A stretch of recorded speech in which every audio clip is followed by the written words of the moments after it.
মহান আল্লাহর নির্দেশে হযরত মুসা আলাইহিসসালাম তার জাতিকে মিশর থেকে অন্যত্র নিয়ে যাওয়ার সিদ্ধান্ত নিলেন।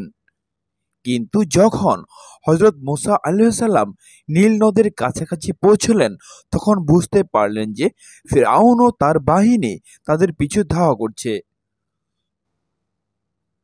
প্রচণ্ড উদ্বেগ আর আতঙ্কে বনী ইসরাইল গোত্র কাঁপতে থাকলো। তখন আল্লাহর আদেশে হযরত মুসা আলাইহিসসালাম তার হাতের লাঠিখানা দিয়ে সাগরে আঘাত করলেন। সাগরের পানি দ্বিখণ্ডিত হয়ে গেল এবং নীল নদ অতিক্রমের জন্য একটি পথ সৃষ্টি হলো। ফিরআউনের বাহিনী নীল নদের মধ্যে তাদের পিছু ধাওয়া করল। কিন্তু যখন তারা মাঝামাঝি পৌঁছলো, তখন নীল নদের পানি একত্রিত হলো এবং ফিরআউন বাহিনী ধ্বংস হয়ে গেল। বনী ইসরাইল জাতি নিশ্চিত মৃত্যু থেকে রক্ষা পেল। তারা আল্লাহর মুজিজা দেখল ও স্বচক্ষে দুশমনদের ধ্বংস হয়ে যাওয়া প্রত্যক্ষ করল। এর চেয়ে বড় দয়া ও নিয়ামত আর কি হতে পারে? ফিরআউনের অত্যাচার থেকে বনী ইসরাইল জাতি উদ্ধার পাবার পর 40 দিনের জন্য হযরত মুসা আলাইহিস সালামকে তুর পাহাড়ে যেতে হলো। সেখানে তিনি গেলেন তাওরাতের বাণী গ্রহণের জন্য। কিন্তু এই অল্প সময়ে বনী ইসরাইল জাতির জন্য এক বড় পরীক্ষা আসলো। সামেরি নামের এক অতি ধূর্ত ব্যক্তি মানুষের সোনাদানা দিয়ে একটি গরুর বাছুরের প্রতিকৃতি তৈরি করলো। মূর্তিটি থেকে গরুর ডাক ভেসে আসতো এবং জনগণ অবাক হয়ে যেত। সামেরি তখন জনগণকে স্বর্ণের তৈরি অদ্ভুত ওই মূর্তির উপাসনার দিকে আহ্বান জানান।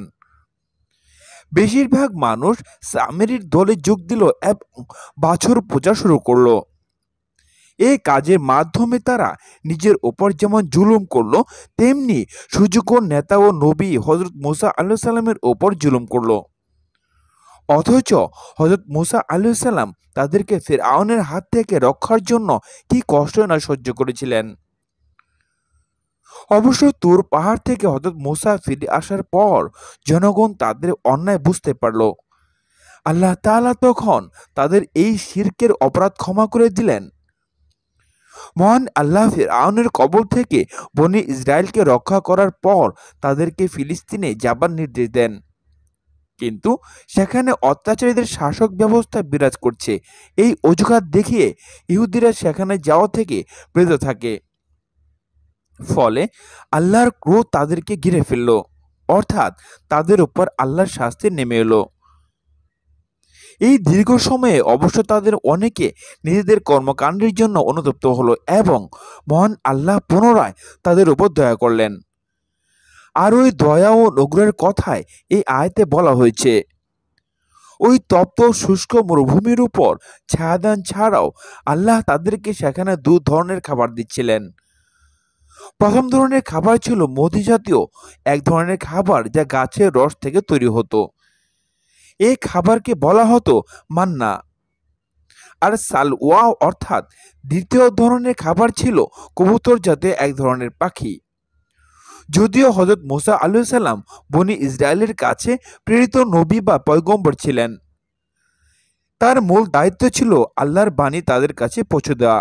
কিন্তু তা সত্ত্বেও ঐশী পথ প্রদর্শকরা মানুষের পার্থিব কল্যাণ ও পার্থিব সমস্যা নিয়ে চিন্তা করেন। তাই হযরত মুসা আলাইহিস সালাম তার জাতির জন্য সুপেয় পানির ব্যবস্থা করতে আল্লাহর কাছে প্রার্থনা করেন। আল্লাহ হযরত মুসা আলাইহিস সালামের দোয়া কবুল করেন এবং অলৌকিক ঘটনা ঘটিয়ে তাদেরকে পানি দান করেন। এই জন্য তিনি হযরত মুসা আলাইহিস সালামকে তার সেই লাঠি দিয়ে পাথরে আঘাত করতে বলেন, যে লাঠির আঘাতে তিনি নীল দরিয়ার শুকনো পথ সৃষ্টি করেছিলেন। এভাবে আল্লাহ তাদের এটাও বোঝাতে চেয়েছিলেন যে তার নবী যে কোনো কাজ করতে সক্ষম। বনী ইসরাইল বা ইসরায়েলের বংশধরদের মধ্যে 12টি গোত্র বা গোষ্ঠী ছিল। আল্লাহর ইচ্ছা তাদের জন্য 12টি ঝর্ণা বা প্রসবন সৃষ্টি হলো, যাতে প্রত্যেক গোত্র আলাদাভাবে পানি পেতে পারে এবং পানির সংকট দেখা না দেয়। পরবর্তীতে আল্লাহর বিধানকে অমান্য করায় মহান আল্লাহ তাআলা তাদেরকে শাস্তি হিসেবে চেহারা বিকৃতি করে দেন।